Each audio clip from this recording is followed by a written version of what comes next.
안녕하세요. 오늘 사회를 맡게 된 김다솜이라고 합니다. 저번 주에 이어 청년은 왜 힘든가에 대해서 연애 이별에 대해 이야기를 해봤는데요. 오늘은 청년 자살과 밀접한 연관이 있는 상대적 박탈감에 대해서 이야기를 해보려고 합니다. 상대적 박탈감은 자살과 정말 밀접한 연관이 있다고 이렇게 연구 결과가 있는 만큼 요즘 사회에 이슈가 되고 있지 않나 싶습니다. 그 부분에 대해서 오늘 이야기를 나눠보도록 하겠습니다. 네, 자살에 미치는 요인 중에 상대적 박탈감과 고립감이 큰 원인으로 두 가지를 꼽고 있는데요. 고립이 되었다는 느낌이 강할수록 박탈감을 강하게 느끼고요. 박탈감이 느끼는 정도에 따라서 자신이 외부에 차단되어 있다, 고립되어 있다는 느낌이 더 강하게 나타날 수밖에 없는데요. 오늘 그 상대적 박탈감에 대해서 이야기해 주실 김민수님을 모시고 이야기해 보도록 하겠습니다. 네, 안녕하세요. 안녕하세요. 네, 이렇게 용기 내주셔서 이렇게 나오셔서 정말 감사한데요. 혹시 자기소개 부탁드려도 될까요? 현재 29살이고 일을 쉬고 있는 김민수라고 합니다. 네, 민수님, 29살이라고 하셨는데 29살은 진짜 청년이시잖아요. 그렇다면 그 수많은 삶 중에서 이제 상대적 박탈감에 대해서 이야기를 해주신다고 하셨는데 삶 중에서 어떤 순간에 어떤 부분에서 상대적 박탈감을 느끼셨는지 이야기를 해주실 수 있으실까요? 저는 대학을 상대적으로 늦게 졸업했습니다. 29살이라는 늦은 나이에 대학을 졸업하고 어렵게 취업한 첫 회사에서 강압적이고 폭력적인 문화로 퇴사를 하였어요. 군대 우울증으로 인해 미루고 있다 보니 더욱 힘들었습니다. 아무래도 사회에서는 정해진 룰이 있는데 점점 더 룰에서 벗어나다 보니 불안하고 이래도 되나 싶은 기분이 드는 것 같아요. 네. 사회에서 정해진 틀이 있다는 말이 참 공감이 되는데요. 그 틀에 벗어나면 그 느낌이 들면서 고립감도 커질 것 같은데요. 그거에 대해 이야기를 해주실 수 있으실까요? 고립감도 드는 게 사실이죠. 회사만 하더라도 부모님께서 왜 그 좋은 회사를 그만뒀냐, 거기서도 못 버티면 다른 데서도 일 못한다, 힘들게 들어가서 그게 뭐냐, 몇 년만 더 버티지 그랬냐, 다른 데라고 다르겠냐, 사람 일하는 거 다 똑같다, 이런 반응이셨거든요. 그런 말을 듣다 보니 남들은 다 버티는데 나만 못 버틴 것 같고, 나만 경쟁에서 패배에 뒤처지는 것 같고, 세상아 나 혼자만 잘못된 것 같고 그래요. 네, 이야기만 들었는데 되게 마음이 아픈데요. 퇴사 참 말은 쉬운데 이걸 결정하기까지 참 어려웠을 것 같은데요. 혹시 퇴사를 결정하게 된 계기가 있으실까요? 도망친 곳에 천국은 없다라는 말을 많이들 들어보셨잖아요. 퇴사를 도망으로 비유도 하시거든요. 근데 저는 천국을 찾아 퇴사하는 게 아니었어요. 내 시간에 한 번이라도 화장실이 가고 싶었고, 점심으로 약 대신 밥이 먹고 싶었고, 근로계약서가 쓰고 싶었고, 쉬는 날 일하는 것에 대한 정당한 인정을 받고 싶었고, 회식에서 억지로 술이 안 먹고 싶었고, 주말마다 몰아서 자기보다 사람이 만나고 싶었고, 저녁이 있는 삶이 살고 싶었을 뿐이에요. 무엇보다 하늘이 별이 되었다는 어느 또래 공무원의 얘기가 남일 같지 않았거든요. 민수님 말처럼 진짜 남일 같지 않는 이야기인데요.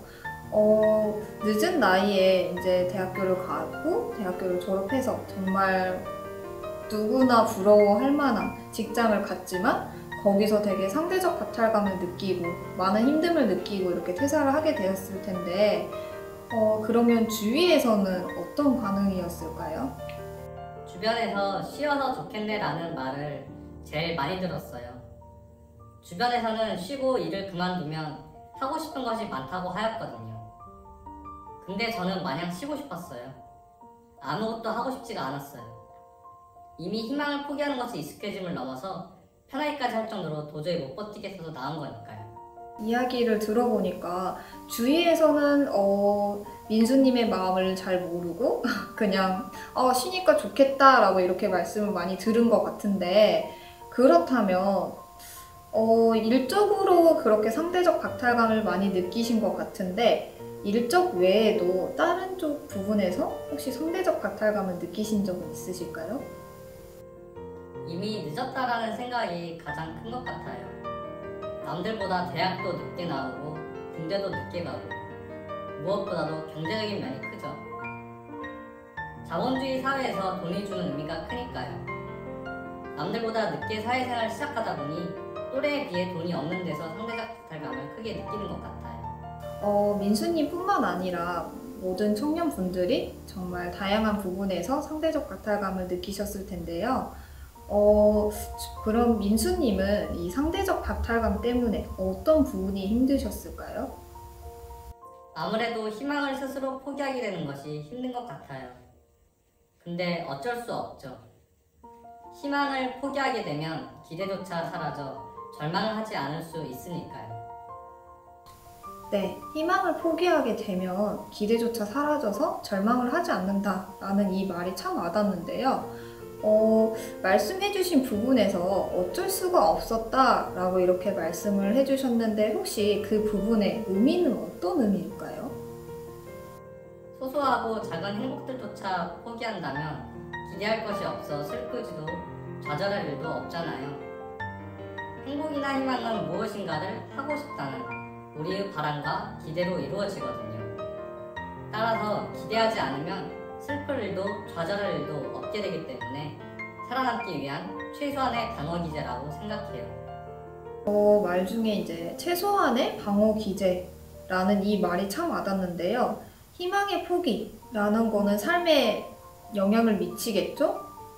어렸을 적에 왜 불의를 당한 사람들이 극단적인 선택을 할까? 라는 고민을 하곤 했어요. 극단적인 선택을 할 용기로 가해자들에게 복수를 하거나 그들에게 맞서 싸우지 않을까 하고 말이에요. 하지만 그들은 맞서 싸울 힘과 의지조차 상실하고 남아있는 불씨마저 모두 타버려 그런 선택을 하게 되는 것 같아요. 상대한테 맞아서 쓰러졌는데 다시 일어설 힘이 없는 거죠. 다시 일어나서 주먹을 휘둘러야 상대를 때릴 수 있는데 말이에요. 즉, 살아야 할 이유가 버텨야 할 이유가 없기 때문이에요.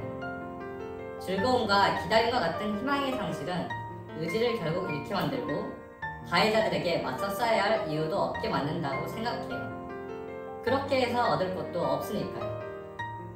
네, 오늘 이렇게 이야기를 들었는데 듣는 것만으로도 정말 마음의 힘듦이 많이 느껴지는데요. 그렇다면 마지막으로 청년분들에게 상대적 박탈감의 대처라고 하죠. 혹시 하고 싶으신 말이 있을까요? 얼마 전 들었던 좋은 말로 마무리하고자 합니다. 펭귄 같은 경우는 날개가 있지만 그 날개의 쓸모와 쓰임이 없다고 생각되는 경우도 있습니다. 대부분의 새들은 날개를 갖고 그 날개로 하늘을 날지만 펭귄 같은 경우는 그 날개로 하늘을 날지 못합니다. 그렇다고 펭귄이 잘못된 게 아니라 펭귄의 날개는 바다를 좀 더 빨리 헤엄칠 수 있는 그런 날개로 사용되는 것처럼 우리 사회에서 틀에서 벗어났다고 생각하는 청년들 역시 모두 각자가 갖고 있는 날개의 쓸모와 쓰임을 찾지 못했을 뿐이라고 생각합니다. 그런 의미에서 날개를 갖고 있는 여러 청년들의 펭귄의 날갯짓이 하나로 모여서 세상을 바꿀 수 있다고 생각하기 때문에 청년 여러분들의 펭귄의 날갯짓을 응원합니다. 네, 오늘 이렇게 민수님 이야기를 들어보았는데요. 청년은 왜 힘든가에 대해 상대적 박탈감에 대해 이야기를 해보았습니다. 저도 참 많은 생각이 드는 하루인데요. 오늘 이야기로 많은 청년분들이 조금이나마 위로가 되었으면 하는 바람입니다. 지금까지 시청해주셔서 감사합니다.